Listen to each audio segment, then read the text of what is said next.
chef bi dina jommi. Non. Bi moom bu ko jege la sa yaram bi rek.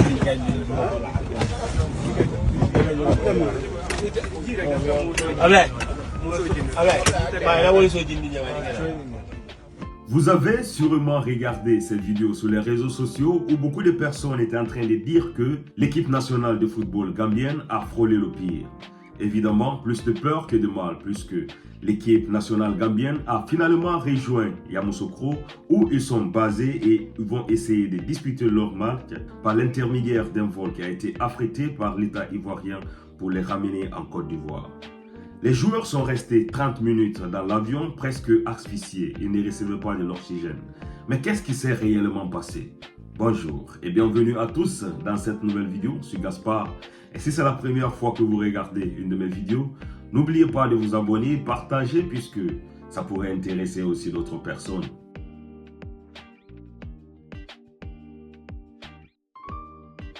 Bien avant cet incident survenu dans l'avion, l'équipe nationale gambienne avait vécu une semaine agitée au sein de la fédération. Il faut noter que les joueurs, dans l'unanimité, avaient décidé de boycotter la CAN. Et les raisons pour cela, c'est parce que les joueurs étaient en train de réclamer une somme de 38 millions de dalasi, soit exactement 500 000 € comme prime du fait qu'ils se sont qualifiés à la CAN organisée ici en Côte d'Ivoire.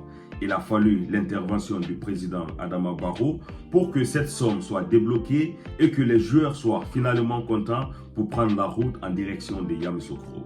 À cela est venu s'ajouter cet incident qui est survenu dans l'avion. Est-ce une coïncidence? Joint par le téléphone, l'entraîneur belge était en train de nous dire: nous avons eu peur de mourir, toute l'équipe. Pendant 30 minutes, nous nous sommes vus morts.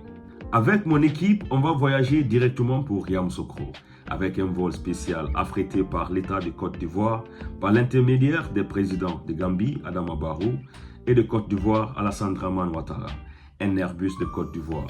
Après l'expérience d'hier, on a toujours un peu peur de voyager et un peu mal à la tête aussi. Mais on veut partir pour finir la préparation de la CAN. Parti de Banjul mercredi, l'avion des Scorpions a dû faire demi-tour après 9 minutes de vol en raison, selon la Fédération gambienne de football, de la perte de pression et d'oxygène dans la cabine. La Fédération gambienne de football a assuré mercredi soir que tous les membres de la délégation étaient en bonne santé, alors que des informations circulant sur les réseaux sociaux faisant état de malaise parmi les occupants du petit avion. Plus de peur que de mal après cet incident survenu le mercredi où les joueurs gambiens avaient réellement frôlé le pire. Ce qu'il faut dire, c'est que ça peut encore avoir des séquelles dans la mentalité des joueurs qui pourront les empêcher de jouer une très bonne CAN.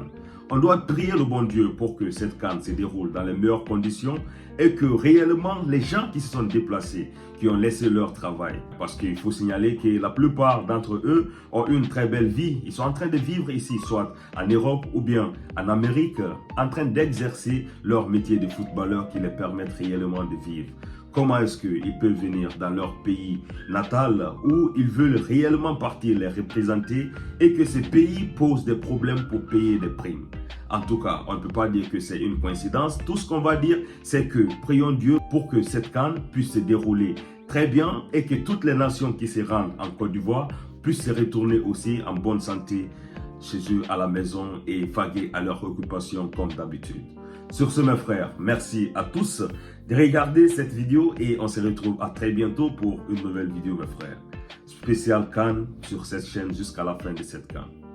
Merci à tous.